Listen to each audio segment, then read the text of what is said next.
Arabohora TV, Arabohora TV, ishakiro ry'ubutumwa bwiza, umusemburo w'agakiza. Arabohora TV. Yesu ashimwe. Arabohora TV. Turabasuje mu izina rya Yesu. Imana ibamugisha cyane. Nitwa Kairita Paulson Gadi guturuka Igatuna. Ndi umugabo ufite umugore n'abana 9. Ndi umuvugabutumwa. Imana ibamugisha cyane. Numvaga rero turi buganire ku ijambo ry'Imana ritoya byanditse mu gitabo cy'umuhanuzi Yeremiya igice cya 40 umurongo n'uwa 4 rigendanye no kubohorwa cyangwa uburyo Imana ikuraho ingoyi z'abantu ikabakuraho ingoyi za Satani, kuko abantu benshi baraboshwe ntago baza agaciro k'Imana, ntago baza imbaraga z'Imana cyangwa gukora kw'Imana. Reka dusome rero iryo jambo turivuga mu minota mikeya ishoboka buri muntu wese aryumve. Umutwe w'ijambo uravuga ngo Yeremiya atura imitsipa. Noneho rero uyu munsi ndakubohora ngukureho iminyururu iri ku maboko yawe. Nushaka ko tujana i Babuloni uze tujane, nzakugirira neza. Ariko nudashaka ko tujana urorere, dore igihugu cyose kiri imbere yawe, aho ubona hakubereye abe ariho uja. Mwakire neza ijambo ry'Imana. Haleluya. Iri ni ijambo ry'Imana ryaje kuri Yeremiya mu yandi magambo aruko Imana yamubonaga boshwe.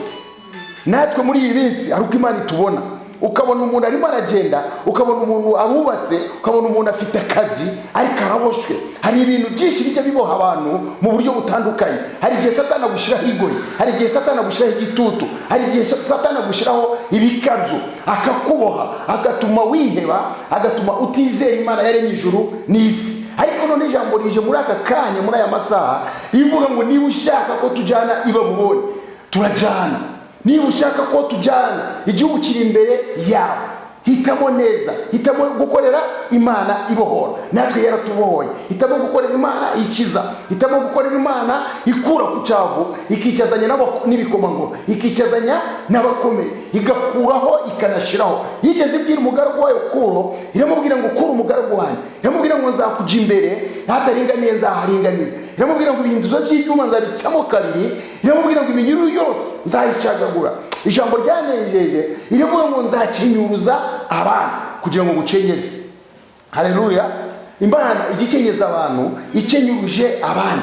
Imana ntabwo yashaka ibyo gucenyeza, ahubwo ikenyuruza abakomeye, igakenyuruza ibikomangoma, igakenyuruza abahanga n'abanyabwenge kugira ngo igucenyeze. Iyo wamaze kubohoka ukemerera Imana, ukemerera Kristo nk'umwami n'umukiza, Imana igiye guteturura, ikagira ahandi gukura, ikagira ahandi gushira. Imana itujye neza cyane, hagira ahandi Imana idukura, igira ahandi dushira. Imana itubohore, idukureho ingoyi zari zituriho. Hari ingoyi z'ubukene, hari ingoyi zo kubura akazi, hari ingoyi z'ubushomeri, hari ingoyi z'abantu kudusereza no kudusebya bitewe n'igihe turimo, bitewe n'umwanya turimo. Ariko muri aya masaha ndakwifuriza umugisha w'Imana kugira ngo Imana igukureho ingoyi zari zikuriho. Imana ikubohore. Haleluya.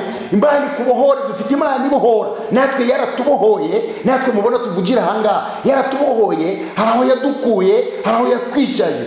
Kandi mbere twari twaraboshwe n'imigozi za Satani, twari twaraboshwe n'imigozi z'umwanzi, ariko Yesu Kristo tubonye atugirira imbabazi, aratubohora. Namwe rero ababohore, abanyarwanda bose ababohore, abanyamahanga ababohore, abakureho ingoyi. Buri muntu wese yumve, iyo umuntu abohowe agenda yisanzuye, iyo umuntu abohowe agira ijambo, iyo umuntu abohowe akabona agakiza, hari izindi mbaraga, hari ubundi bushobozi, hari ubundi bubasha. Iyo umuntu abohowe ibintu birahinduka. Iyo umuntu abohowe agera mu rugo agasohokanye. Iyo umuntu abohowe amenya ko ari umugabo akesha agaciro nk'umukozi w'Imana. Paulo yigeze abibwira Timoteyo, aramubwira ngo ndagutongera mu maso y'Imana no mu maso y'abantu. Aramubwira ngo ujye genda wigengesereye nk'umukozi w'Imana kandi utwaye iby'Imana. Iyo twabohotse rero hari uko tugenda. Haleluya. Hari uko tugenda iyo twamaze kubohoka hari uko tugenda, hari uko twitwara, hari amagambo tuvuga, hari amasaha dutahira. Iyo tubohowe hari byinshi bihinduka ku buzima bwacu, bigahinduka uko abantu batubonaga bakabona hari icyahindutse, uko abantu badutekerezaga bakabona hari icyahindutse. Hari Imana rero ihindura ubuzima. Imana igihindura ubuzima bigakunda, Imana igihindura ubuzima bw'abantu bikemera. Imana rero tugire neza cyane kandi duhe umugisha twese n'abari kumva iyi televiziyo. Buri muntu wese urabyumva yumve ko agomba kubohoka, afate n'umwanzuro n'icyerezo, abohoke, ave mu bidatunganye, ave mu bidafite umumaro. Kuko nitubohoka tuzasabana n'Imana, tuzaganira n'Imana. Ibyo dukeneye byose ku Mana, Imana izabiduha. Imana ni umutunzi w'imbabazi. Reka kuvuga ngo mfite ibyaha, reka kuvuga ngo nsa gutya, reka kuvuga ngo meze gutya. Natwe twari babi, ariko Imana iratubohora, idukuraho ingoyi za Satani.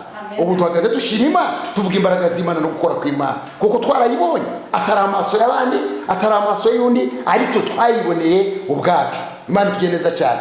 Iyo ubu yigeze avuga ijambo ryiza, aravuga ngo nzarinda gupfa narikuraho kuba inyangamugayo. Aravuga kandi gukiranuka kwanjye ndagukomeje. Dukomeze gukiranuka, ibindi Imana izabyikorera.